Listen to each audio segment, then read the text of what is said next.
Hey guys, I'm Hop for TFBTV, but you don't care about that. You want to know, what am I doing with this rifle? This is a Springfield Saint Edge ATC.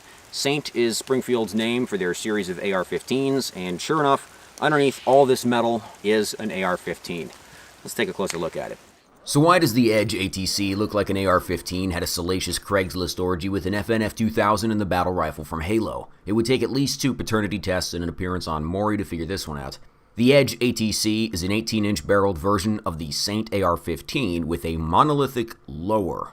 But why? You may have heard of monolithic uppers before, but nobody makes a monolithic lower. Well, the theory goes like this. On a classic AR with a non-free-floated handguard, the handguard is supported in 2 places. On the barrel nut, which holds the barrel into the receiver, and also at the front of the gun just behind the front sight block. This means that if you put enough pressure on the handguard, it can cause the barrel to shift slightly. Since your optic is mounted to the receiver, it won't shift, and that means your point of impact is no longer the same as your point of aim. If precision shooting is your objective, that's a problem. Most ARs on the market now use a free-floated handguard instead, and polite society considers this adequate. But the Edge ATC goes even further beyond, like the Super Saiyan 3 of free-floating. The handguard on the ATC is a 2-piece design. The lower half of the handguard is actually just part of the lower receiver. It's a massive piece of aluminum cast and machined as one big monolithic chunk. The upper part of the handguard attaches directly to the lower, so no part of the handguard makes contact with the barrel nut, or the upper receiver. Springfield didn't actually come up with this design. The Edge ATC is based on the Drake Industries Athena chassis, hence the acronym, Athena Tactical Chassis. So the Edge ATC is the AR-15 equivalent of the almost ubiquitous chassis systems for bolt-action rifles. I get the impression that the Drake Industries Athena was never actually produced. Most of the pictures on their website look like concept art or mock-up renders, and not especially attractive ones. Springfield accomplished something pretty impressive here by not only producing a weird pipe dream idea, but actually making it look like not total garbage. The Edge ATC has a kind of spacey sci-fi look to it, and from certain angles it doesn't look half dumb. The contour of the handguard is a little funky from the front quarter view, and the magwell looks like it was going to be a 308, but they forgot, so it has this weird hump in it. The gun comes in 2 trim levels. This one is the base model, but there's an even more expensive Elite model with an FDE Cerakote, an upgraded trigger, and a fancier buttstock. Otherwise, both versions are the same. They both have an 18-inch ballistic advantage barrel with a 1-in-7 twist and a 223 wild chamber. Both rifles have the same 3-chamber muzzle brake, and between the brake and the weight of the gun, it is incredibly soft shooting.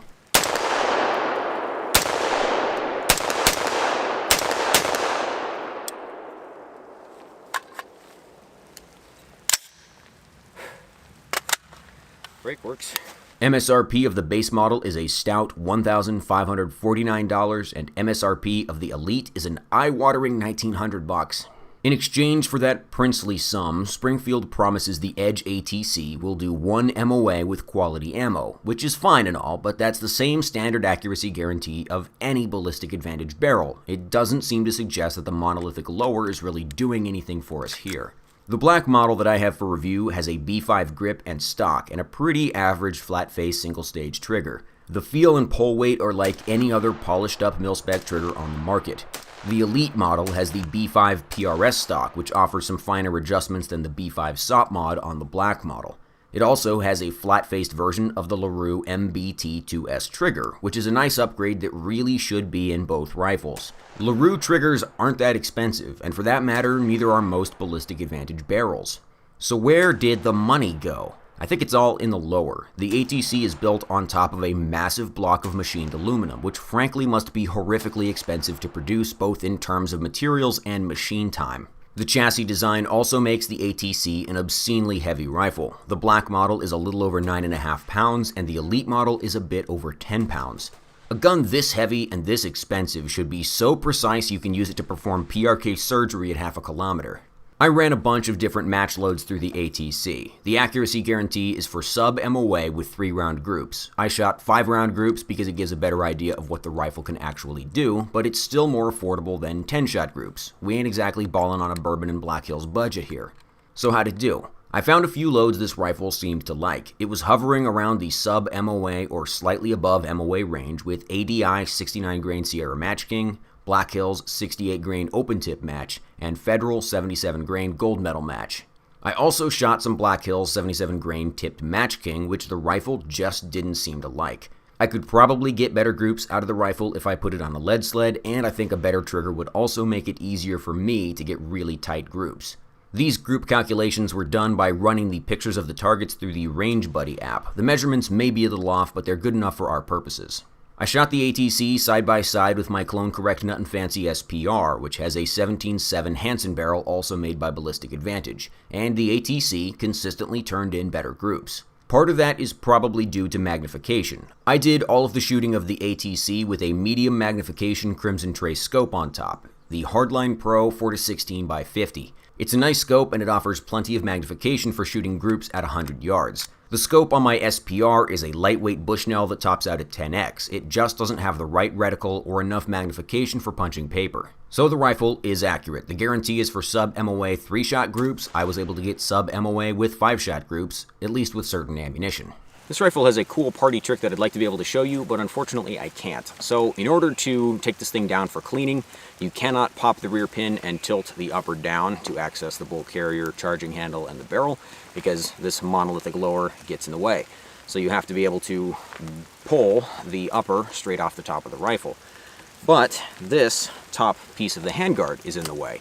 So what happens in theory is that you slide this handguard off the front of the gun, then you can push the pins, pull the upper straight off the top to access it for cleaning.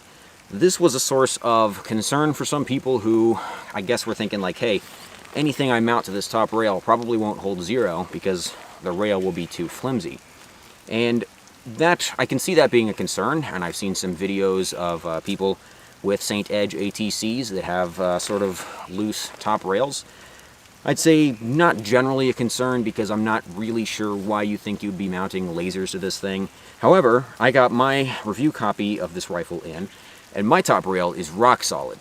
Like, it's not going anywhere, so I would have no concern about putting a laser on there because, yeah, that handguard is not moving. In order to slide the upper handguard off, you first have to loosen the tension screw that puts extra pressure on it from the lower part of the handguard.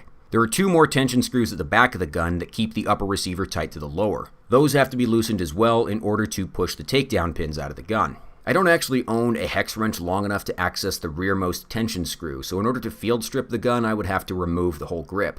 So we're just going to leave it alone. A laser mounted to the upper handguard probably won't return to zero after field stripping the gun, but that's not something you should expect to do in the actual field. It's just not that kind of gun. Not being able to clean this rifle is a bit of a problem because let's say, you take it to the local range and during a ceasefire you have the action locked open. It's sitting, ejection port up on the table so that you can appease all the local boomer fuds. And, while you're waiting for the firing to resume, you decide to have a little almond break and you accidentally drop an almond into the chamber and close the bolt on it. You want an almond? Dude, almonds? Sponsored by Blue Diamond. It will cycle an almond once. Once, so choose wisely. Nope. Forward assist. You gotta palm it. Nope. Forward assist cannot overcome almond.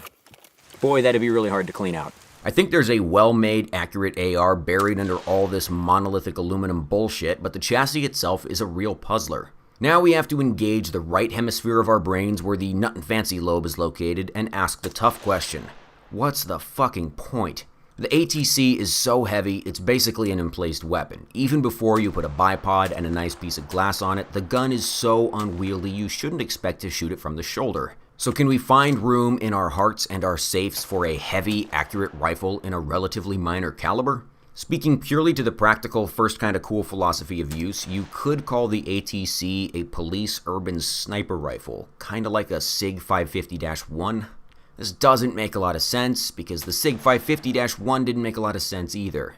The Edge ATC is too heavy to be an SPR, so really it is just for bench rest shooting. This rifle is for the retired guy who spends every minute he can at the local slow-fire range to get away from the nagging wife. The Edge ATC is perfectly suited for shooting comfortable slow-fire groups and refining your hand loads, but what it's really for is as a conversation starter. The Edge ATC is for that 20-minute interval where the whole range has to wait for that one black powder FUD to finish his 5-round group before they can go look at their targets. While they wait, the other guys at the range will come over to take a look at your rifle. And if you own one, you get the pleasure of explaining to them in great detail how it's got a monolithic lower and why that matters. Of course, you could also turn heads at the range with an HK SL8, because it's an HK and it's the sort of cocaine-motivated Cold War wonder waffle that wouldn't look out of place in a ready rack on the fucking space shuttle. The SL8 was just reintroduced to the market and costs about the same as the cheaper model of the Springfield ATC. And if you took an SL8 to the old Rod and Gun Club, you'd get to tell the range rubbernecks about the single-stack magwell and the 94 assault weapons ban, thumbhole stocks, New Jersey compliant flash hider deletes, all that stuff. The SL8 is no more practical than an Edge ATC, but it is cooler looking and will undoubtedly be a more enduring design. But that might be the secret appeal of the Edge ATC. This is a cool idea that's probably not going to sell that well and probably isn't going to last very long. So if you like the look of this and you want to be the most interesting guy at the slow fire bay, you should probably buy it now because it will end up being a bit collectible. Thanks for watching, guys. TFBTV is supported by our sponsors Venturi Munitions and Top Gun Supply. We are also supported directly by reviewers like you on Subscribestar and Utreon. Utreon is our pro-gun alternative to Patreon, who thought we were having a little too much fun with the giveaways and told us we had to stop. Well, nobody puts James Reeves in a corner. As always, the relevant links are in the video description. See you next time.